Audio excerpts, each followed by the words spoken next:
백신과 함께 백신이 뭐 있다고 해서 방심할 것은 아니다.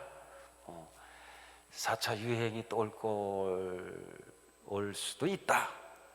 또 피크쯤을 또 한 번 찍을 수도 있다.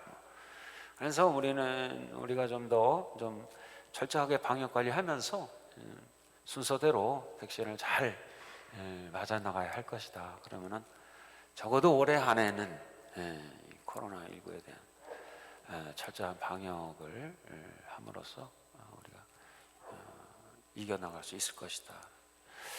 마지막에 기자가 이 얘기를 하는데요. 정치인들이나 기자들이, 다른 기자들이 이거 백신에 대한 코로나로 정치적으로 이것을 이용을 하고, 또 기자들이 이게 자기가 편한 쪽으로 자기 시각만으로 이렇게 이용하는 그런 모습들은 정말 자제해 주시면 좋겠다. 아주 그 얘기가 머리에 탁 박히는 것 같아요. 정치적으로 국민의 생명을 담보로 쉽게 이야기하지 않으면 얼마나 좋을까. 그거로 그냥 네가 옳으니 내가 옳으니 너는 틀리고 나는 맞느니 정치を이용하는 것들도 그렇고, 가짜 뉴스를 두서없이 그냥 짜증게 해서 보내는 것들, 기자들 혼선이 우리가 생길 수가 있으니까, 국민들이 하여튼 3월달 좀 더 이제 희망을 가지고 백신을 맞기 시작했으니까요. 정말 희망을 가지고 봄을 맞이하는 그런 3월달이 되었으면 하는 그런 바람입니다. 오늘은 특별히 하느님의 종 가경자 최양업 토마스 신부님 탄생 200주년을 맞이하면서 특별히 한국교회에만 교황청의 허가를 득해서 전대사 수여를 받을 수 있도록 했습니다. 올해 말까지. 그래서 땀의 순교자 시복 시성이 최양업 신부님 하루빨리 이루어질 수 있도록 특별히 기도하고 기억하는 날이 오늘로 정했는데요. 오늘 구약 일독서에서 구약의 아브라함이 아들 이삭을 하나님께 제물로 번제물로 바치는 장면이 묘사되어져 있습니다. 이 구약의 이야기는 너무나 유명한 이야기인데요. 제가 이 이야기가 나올 때마다 학부 때 또 대학원 때 종교 철학적으로 논문을 썼습니다. 종교 철학 논문을 썼는데 이야기가 꼭 나옵니다. 결론 이제 맨 마지막 부분에서 이제 나오는 종교 철학에서 미적 실존 또는 신미적 실존 이야기가 첫 번째 실존에 대해서 썼는데요. 이제 육체적으로 또는 보이는 외형적인 또 눈으로 바라보는 어떤 세상에 대한 아름다운 미적으로 세상을 바라보는 그런 실존, 첫 번째 실존이다. 두 번째 실존은 이제 윤리적 실존이라고 해요. 윤리적 실존. 세상 안에 살아면서 어떤 인간관계 안에서 또 법과 질서의 테두리 안에서 윤리적으로 내가 바른 인간으로, 이성적인 인간으로 살아갈 수 있도록 하는 그런 실존을 이제 윤리적 실존이라고 해요. 이성적이고 합리적인 어떤 이 생각을 통해서, 사고를 통해서 그렇게 해서 실존을 우리가 해나가야 된다는. 마지막 여기서 보통 사람들은 윤리적 실존 안에서 이제 다 끝나죠. 근데 우리 신앙인들, 종교를 갖고 있는 사람들은 이 종교적 실존까지 이 실존을 끌어올려야 된다라는 얘기를 합니다. 종교적 실존이 뭐냐? 이거는 신 앞에, 절대자 앞에 내가 단독으로 서서 정말 하나님 앞에 한 점 푹 끊어 정말 신앙적으로 홀로 설 수 있는 그런 실존을 까지 끌어올려야 된다는 그런 이야기를 제가 논문으로 대학원까지 논문을 썼는데요. 이성적, 합리적인 실존을 뛰어넘어서 초월한다는 건 뭐예요? 무시한다는 게 아니죠. 그것을 훨씬 더 그 과정을 거쳤지만 그것을 뛰어넘는 거죠. 한편으로는. 그래서 그거의 그 구약 안에 이제 이야기를 하나가 바로 이 아브라함의 아들 이삭을 하나님께 제물로 자기 아들을 눈에 넣어도 아프지 않을 자기 생명보다도 더 소중한 자기 아들을 그죠? 하나님께 살아있는 제물을 산 제물로 번제의 제물로 바친다는 거 이건 뭐 윤리적으로는 안 맞는 거죠 원래 그죠? 그렇지만 그거를 뛰어넘어서 종교적 실존은 바로 그런 것이다.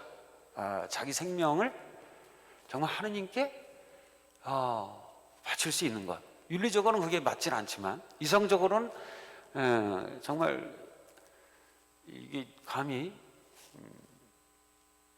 이해할 수 없는 거지만 그게 종교적 실존이다라는 그런 얘기를 합니다. 좀 길게 얘기했는데요. 아브라함에 대한 하나님의 요구, 아브라함이 모순과 역설 앞에서 겪는 당혹스러움과 어두움은 바로 우리가 걸어가는 신앙 여정과도 같습니다. 신앙은 때때로 인간적, 이성적인 눈으로는 이해될 수 없는 모순과 역설, 부조리로 보이기도 합니다. 이성의 잣대를 내려놓지 않고 어떻게 이 역설과 모순과 부조리를 받아들일 수 있을까? 하나님께서 외아들 이삭을 번제물로 요구하신 것은 이성적, 인간적으로 보면 분명 잔인한 요구였습니다. 하지만 신앙의 또는 종교적인 눈으로 보면 그것은 철저한 믿음의 투신과 봉헌이라고 할 수 있습니다. 아브라함은 침묵 속에서 모리아 땅으로 걸어가면서 이성의 잣대를 내려놓고 하나님의 뜻에 자신을 내맡기는 엄청난 신앙의 모험을 감행했습니다. 그래서 하나님께서는 그렇게 당신께 순종하고 순명하는 아브라함에게 후손들을 번성하게 하겠다는 예상 밖의 크나큰 은총과 축복을 베푸셨습니다. 사실 우리가 시성을 기원하는 최양업 시모님의 삶과 죽음도 이성적으로, 인간적으로 이해하기 어렵습니다. 박해로 인해 아버지와 어머니를 모두 잃고 갓난아기였던 막내 동생마저도 옥중에서 기아로 세상을 떠나보내고 그렇게 신부님의 가정은 그야말로 풍비박산이 났습니다.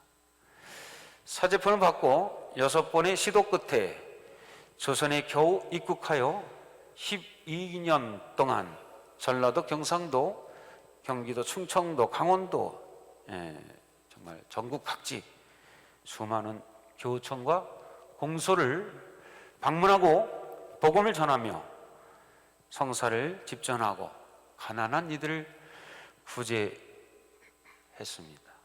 사목 활동 중에 언젠가 거쳤던 공소 집들이 가난한 집들이 외교인들에게 의해서 완전히 파괴되어 사랑하는 신자들이 뿔뿔이 흩어졌고 포졸들이 신자들을 잡아갔다는 소식도 수없이 들어야 했습니다.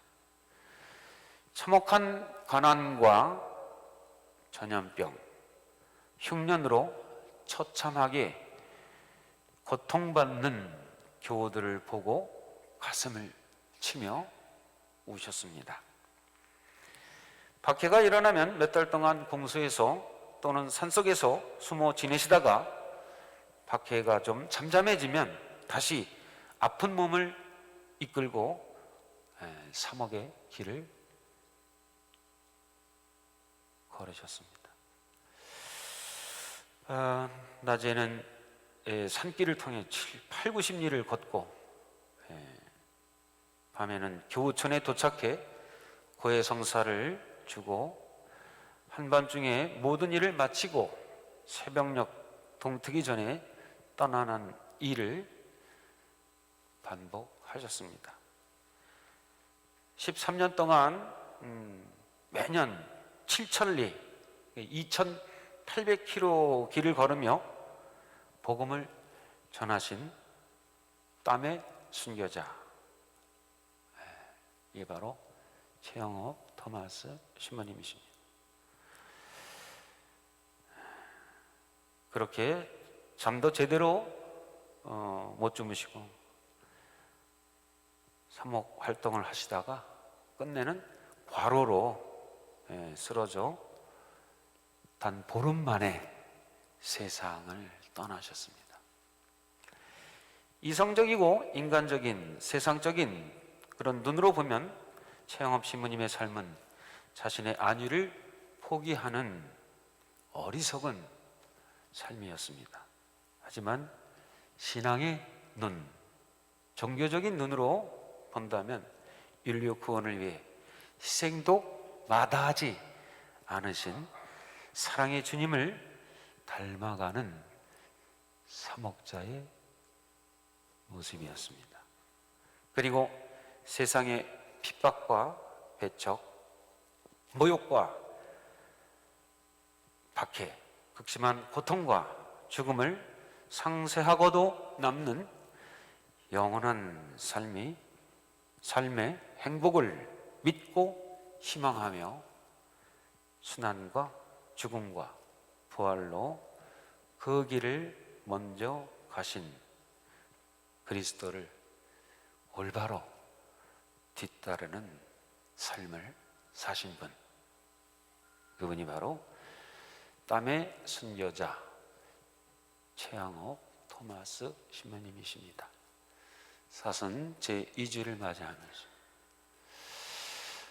우리 최영업 신부님을 비롯한 우리 신앙의 선조들, 순교자들이 이처럼 신앙을 우리에게 물려주기 위해 또 신앙을 지키기 위해 정말 고단한 삶을, 목숨까지 바치는 삶을 살았다는 것을 다시 한번 기억하면서 사순절 정말 예수님의 수고순환에 함께 동참하는 그런 마음 가지시고 살아가야 하겠습니다.